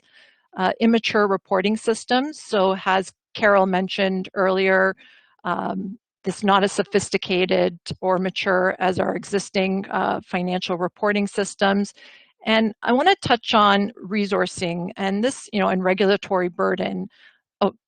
Sorry, just from us, in Canada, we have a large population of smaller companies, quite small public companies, and in our outreach with them, they were, particularly concerned with the potential burden that additional requirements around sustainability reporting would have on them. So just, again, something really important for any standard setting action, particularly in Canada, to be cognizant of.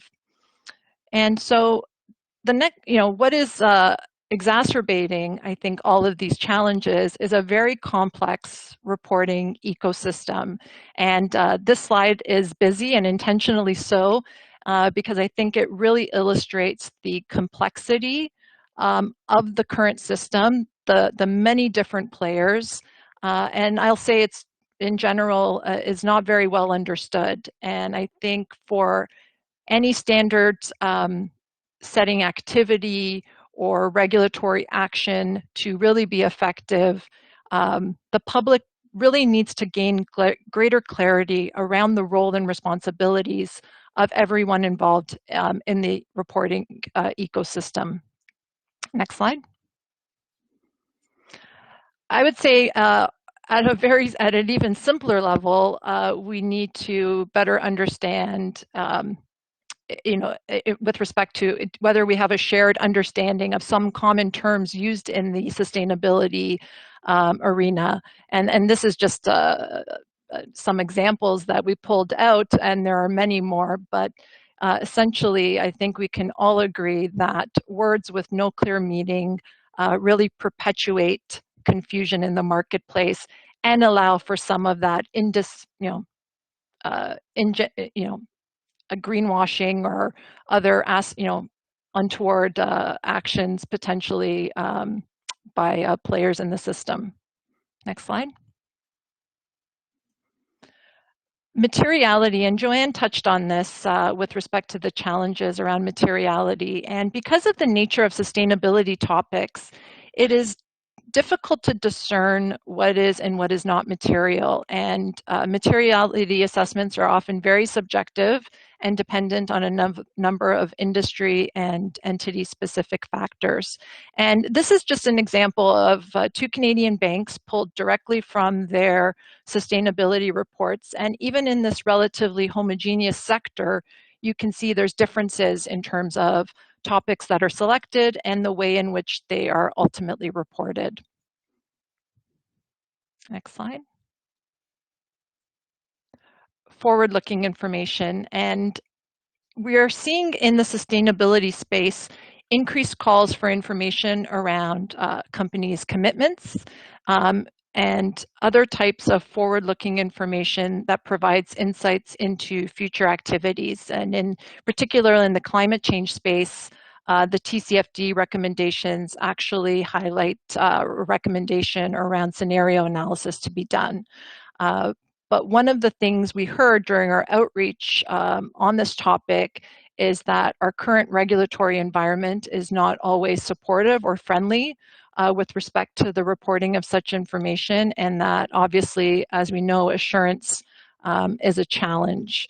And as noted in our response to the IFRS Foundation consultation, we indicated that it is really important for any standard setting activity in the space to consider the role of forward-looking information and how that's addressed within the standards.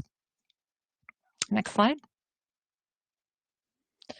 And so as Joanne and many others have highlighted, there is a lot of there's the standard setting activity, in addition to a lot of regulatory intervention across the globe in this area. And again, it's directly in response to the calls for greater transparency and accountability in this area. So next slide. So what does this all mean? And I think Carol captured it really well in her presentation. So a lot of it will just be reiterating some of those points.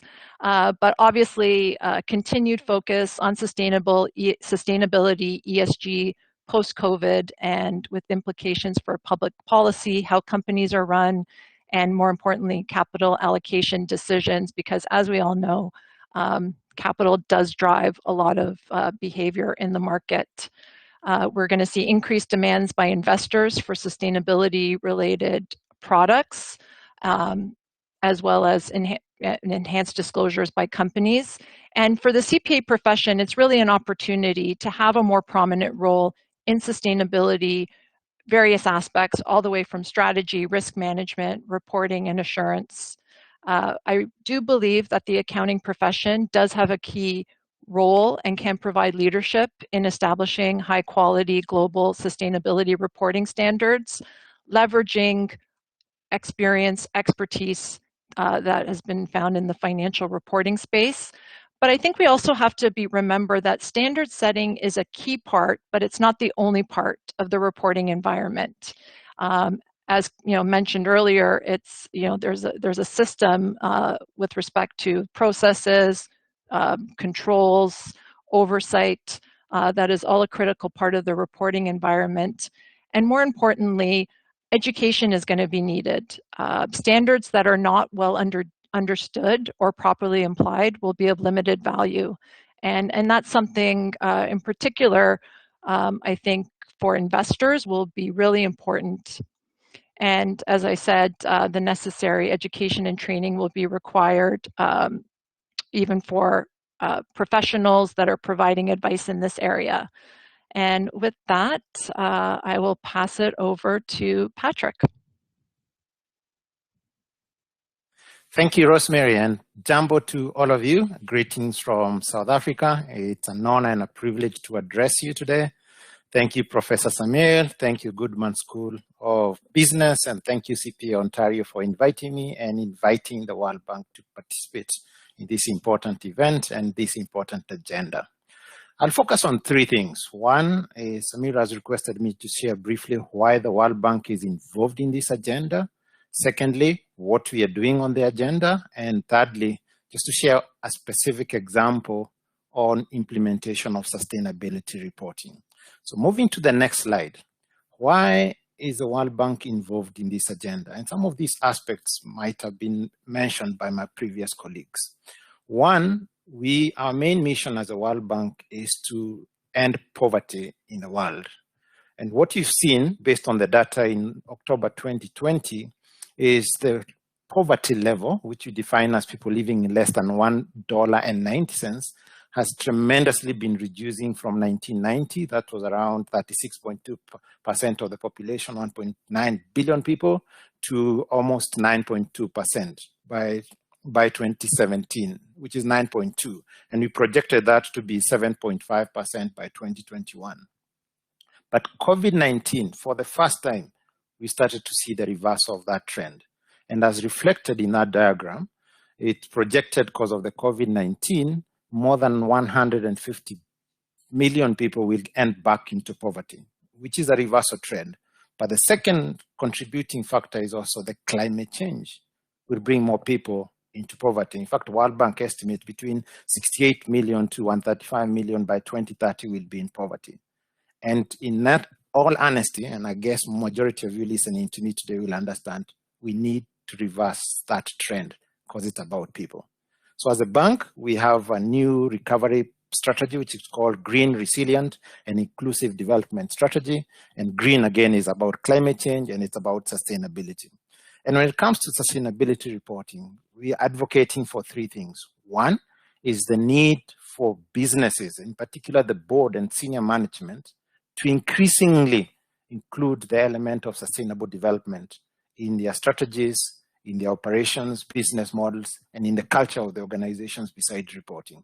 There was so much focus on profit or economy, and we forgot about the environment and society. And that becomes critical, number one.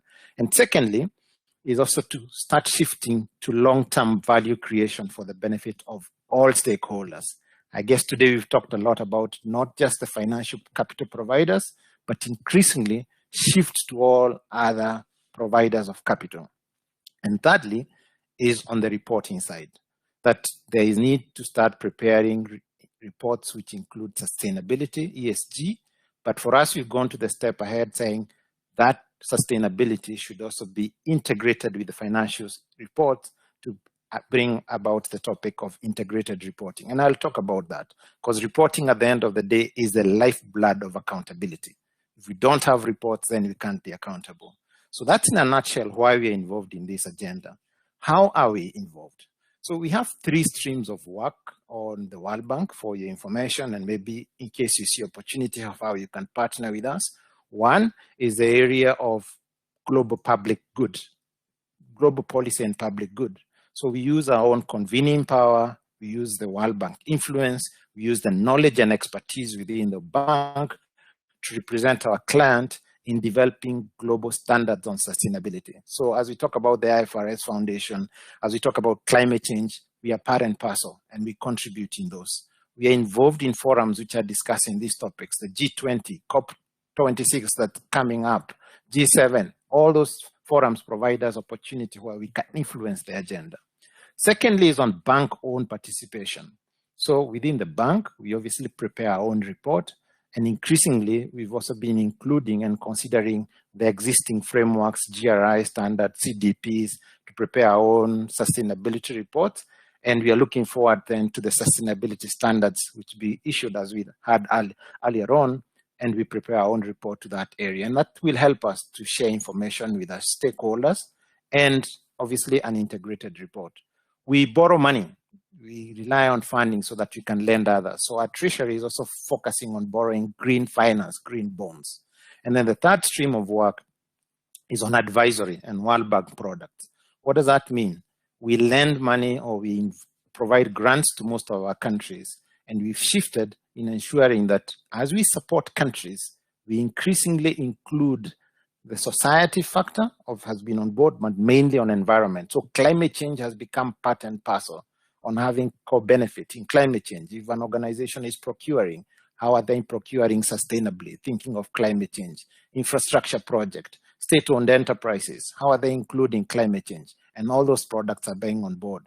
IFC, which focus on private sector, they're investing, and they're focusing on investing on institutions where there is ESG being considered. And they are helping regulators in most of the countries to include this.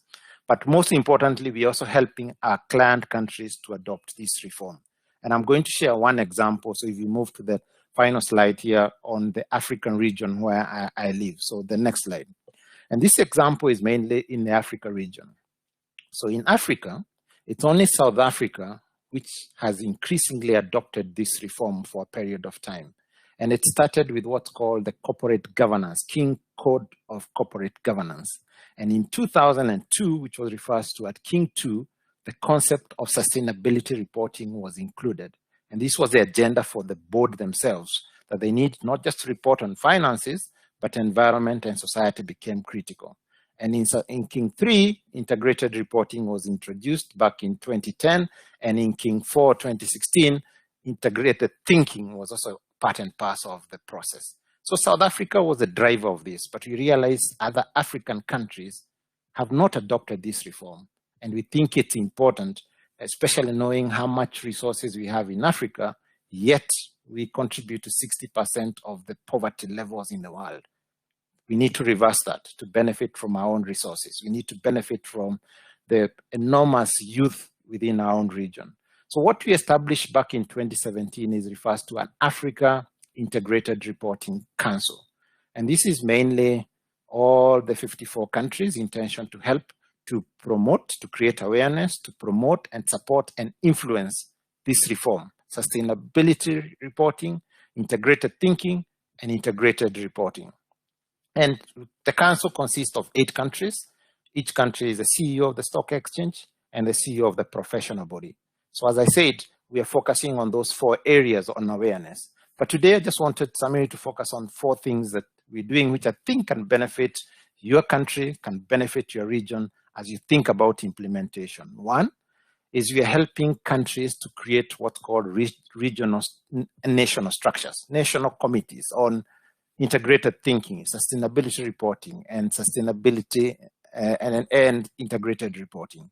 Why is this key?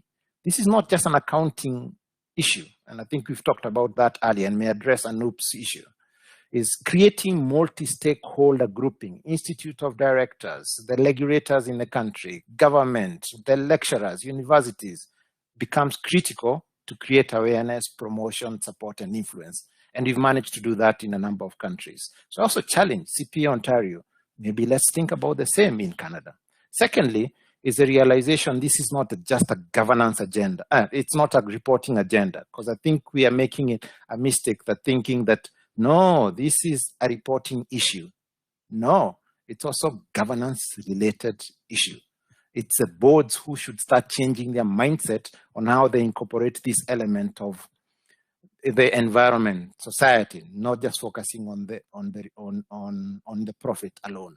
So why governance? To us, we're preaching the point you need to think of an integrated thinking modalities. So all those elements being brought in place, long-term thinking, and creating for the benefit of everyone else.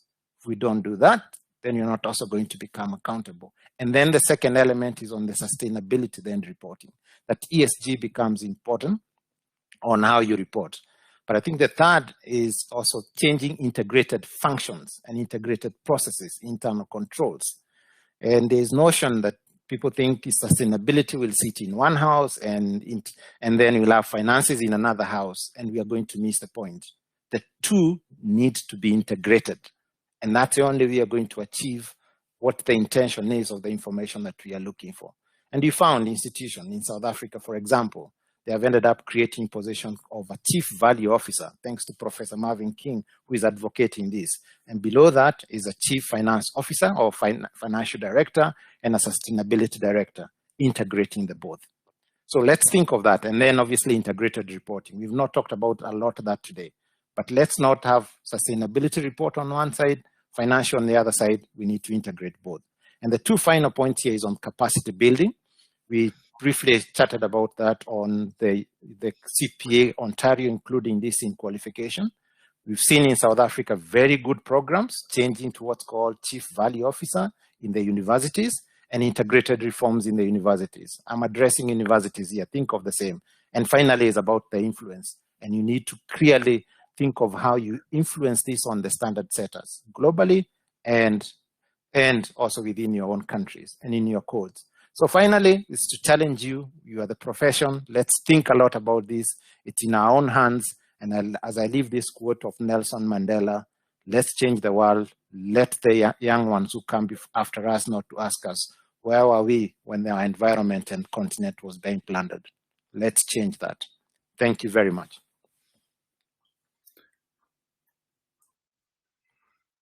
Thank you, Mr. Patrick.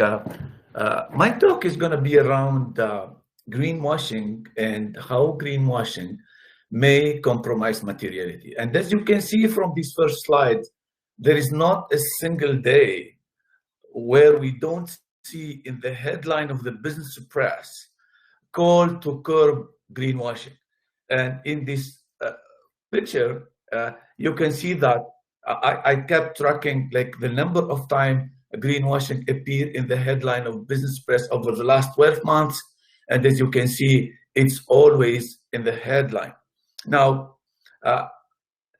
greenwashing, it can be generally described as the practice of paying only a lipstick service to environmental social governance, So the financial investment sector, greenwashing has become an issue and is being called out across financial company with sustainable investment product that might be misleading to actual ESG portfolio investment. A report by Deloitte and Touche found that 80% of greenwashing material, 80% disclosure are immaterial. Not only that, the International Consumer Protection Enforcement Network find that 40% of companies engage in greenwashing. I'll skip this example of greenwashing as Ms. Rosemary went already over them. Now, this is a popular example of greenwashing. Volkswagen was waging a relentless campaign to portray itself as an environmental steward. Its car on the vanguard of a clean energy resolution. It did promote diesel as a low carbon emission alternative to gasoline and spent around $77 million in American dollar to advertise its diesel car, often proclaiming their greenness.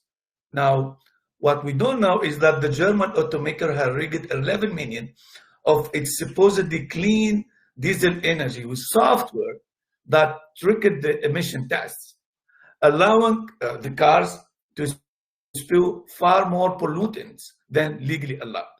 Now, one can say that, the German car undoubtedly greenwashed its image. They lied to the consumer. But the other question that we ask for ourselves, the sustainability reporting, certification, and assistive system allows this dear attitude. Now, what we did with a couple of colleagues, we looked at whether greenwashing is costly or not. Do investors see through greenwashing? Do incentives or policy uncertainty curb greenwashing? So we looked at the difference between the symbolic disclosure, which is the number of times the company address a relevant environmental issue compared to the total relevant element in the industry. And we looked at whether what the company is disclosing is substantive. And frequently, greenwashing will be that we see more symbolic rather than substantive transparency. guess what? As you can see from this figure, greenwashing is spread out across industry and across years.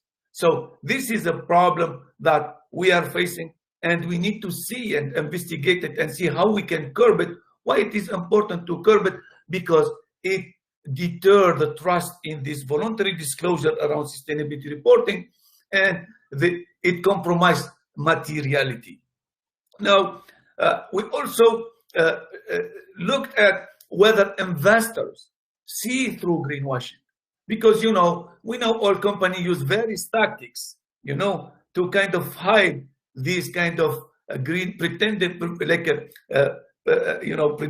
conveying a positive image about their environment and social and governance performance. So, using a sample of 5,148 US firms, we do find that firm engaging in greenwashing, they are exhibiting higher cost of equity.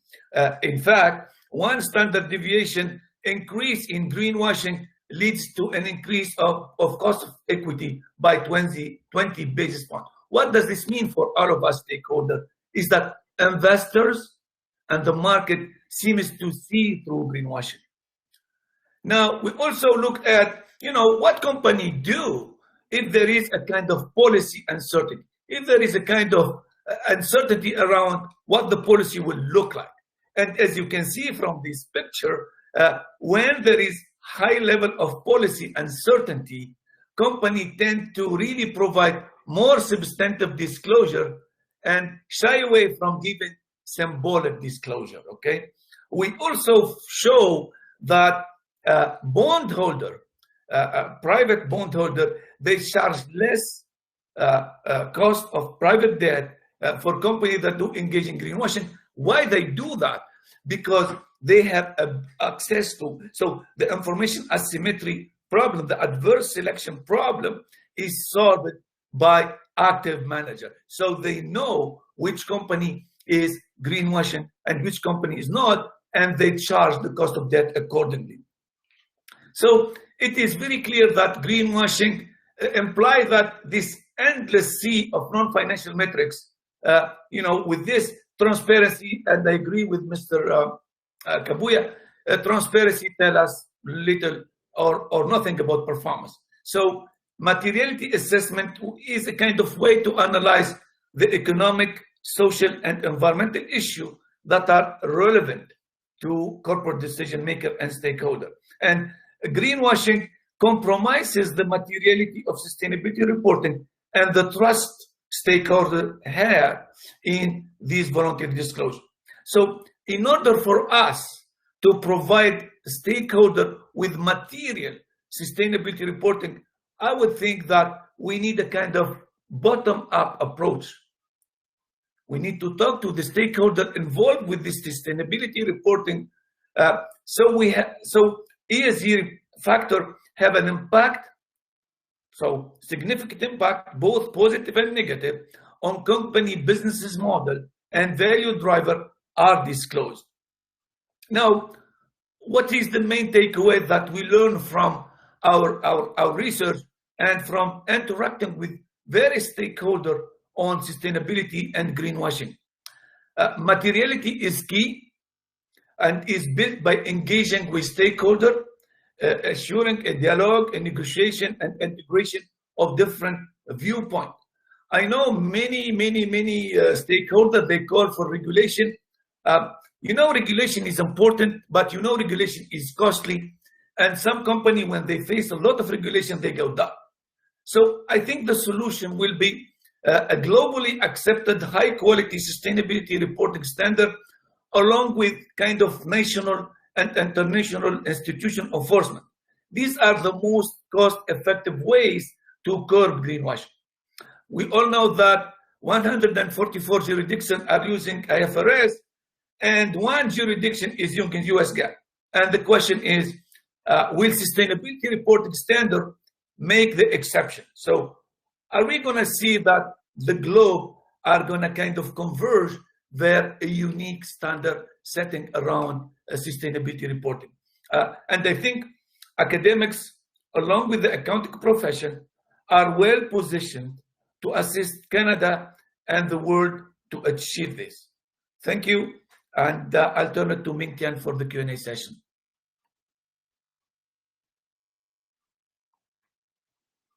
Mingtian? Thank you, Samir.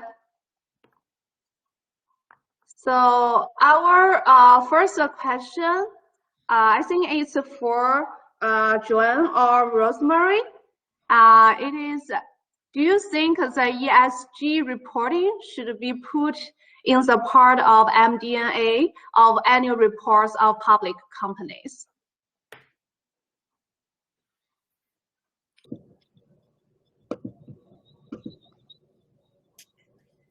So perhaps I could start with that and then pass it over to Rosemary. So I do want to highlight that securities law already requires disclosure of certain material sustainability information. And one of the requirements that I mentioned earlier is actually found in the MD&A form, and that's the requirement to disclose any material commitments, events, risks, or uncertainties that will materially affect the company's future performance. So that is already part of our existing regime. The other two requirements that I had mentioned earlier are found in what we call the annual information form, which is required to be filed by TSX listed companies as well as companies wishing to access our short form prospectus regime. So they're already embedded within what we'll call financial reporting documents. I don't know if Rosemary, if you wanted to add anything. Yeah, no, I think that's an accurate depiction. Is there an opportunity for the MD&A to be revisited in this light? And I think, Patrick, you raised some really good points. And I know that the IASB is issuing their new their revisions to the management commentary statement next month, I believe, or in the next little while, which will be interesting to watch because, I think, again, it sort of lends itself to that more integrated view of performance and more transparency around all these intangible or non-financial factors that are so critical to long-term success. So totally agree. I mean, Joanne's the regulatory voice here, that there already are requirements, but could the MD&A requirements be more explicit with respect to the incorporation of this other information? Potentially, and it will be interesting to see with the new management commentary how the reverberations of that or the influence that that has on requirements for disclosure around the world.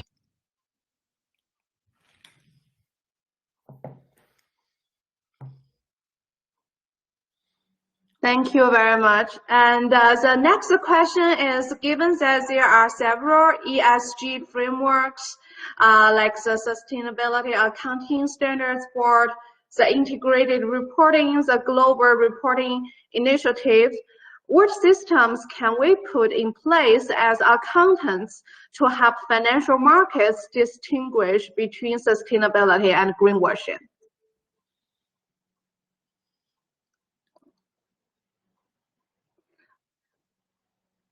This question is to everyone. Well, maybe I can, sorry, I was just going to offer a comment. I think right now there's just, there are standards out there currently, frameworks that are, widely adopted. But what we're hearing from the market is that there's just too much choice. And I think, Samir, you raised a really interesting point about, there's a lot of material in the market, but a lot of it is deemed not material. So again, I think clarity with standards, more guidance and education for people on how to interpret and apply those standards would do a lot to mitigate these concerns around greenwashing, because I genuinely believe that greenwashing is a very serious accusation, and companies do take their continuous disclosure obligations very, very seriously. So again, I think standardization, better practices, assurance will help advance greater transparency and accuracy in reporting.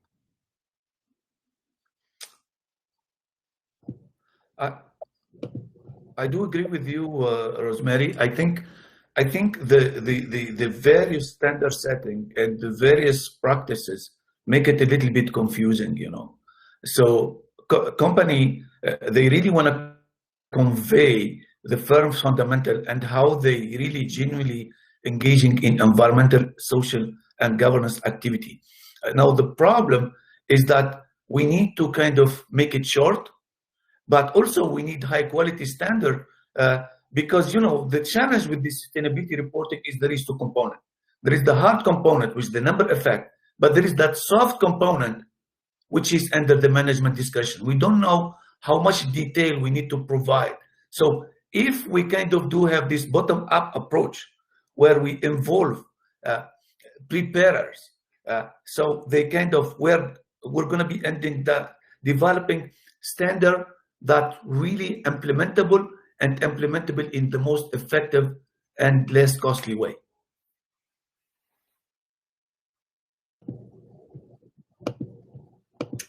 Thank you very much. Go ahead. Okay, I was just going to echo some of Rosemary's comments. I do think we are hearing calls for an increasingly global standard or set of requirements that are consistent, and I think that is one of the drivers behind the IFRS Foundation's work. I also agree with Rosemary's comment that there is a need for education on materiality. So from a securities regulator perspective, as I mentioned, we view disclosure through the lens of materiality, and it's based on a reasonable investor test. So the big question is, what would influence a reasonable investor's decision? And I think some would argue that that has shifted over time, particularly as we move to a carbon-constrained economy and a world where the impact of longer-term environment risks are increasingly being recognized. So I do think materiality is a flexible concept, and it does incorporate changing social norms and what's important to investors. And then the final point I'll mention is that there are gatekeepers on disclosure, and that's embedded within securities regulation. Specifically, there's 3 levels of oversight of a public company's continuous disclosure. There's review by the audit committee, there's approval by the board of directors, and there's certification by the CEO and CFO. And I think that provides some rigor around the disclosures being made.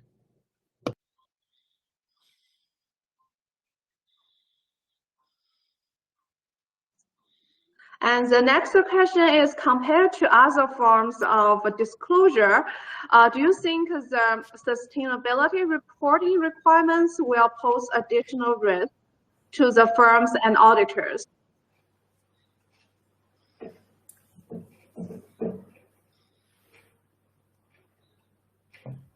So maybe I'll take that one. Are you talking, it wasn't clear, is in the context of providing assurance? Yes.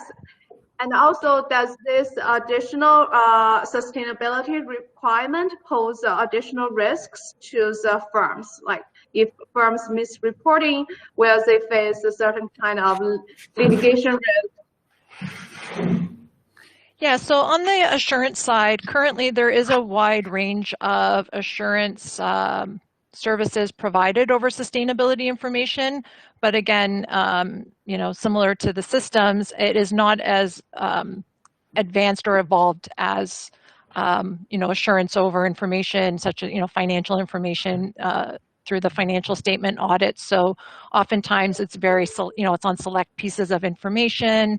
It's not a high level of assurance. It's normally a more limited level of assurance. So I think that this is an evolving area that we're obviously monitoring very closely, and work is being done at the International Auditing Standards Board level to better understand the needs of users around these other forms of reporting, and what is the best form of assurance that needs to be provided, and whether the existing standards you know, allow for that assurance. And what we, you know, recently the IAASB did produce some guidance in this area, providing guidance for practitioners and helping them navigate some of the complexities, because we are dealing, as I said, with subject matter that is subjective, various standards being used. So it is a challenge for assurance providers, but there is an abundance of guidance emerging in this area for them.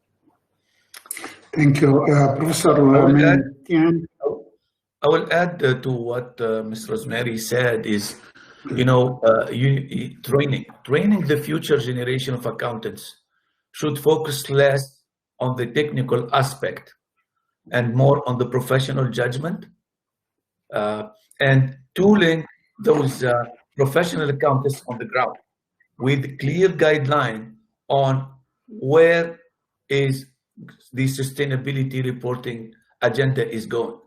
And this way, we're going to have more trust in those sustainability reporting disclosure, So, and I think, honestly, the CPA, the accounting profession, university, and all the stakeholders are kind of working towards that goal. Thank you very much, Samir. Professor Mentian, would you, I think that's the end of the session. We are a little bit behind, so you can turn the mic to Professor Jennifer Lee for a closing remark. Thank you.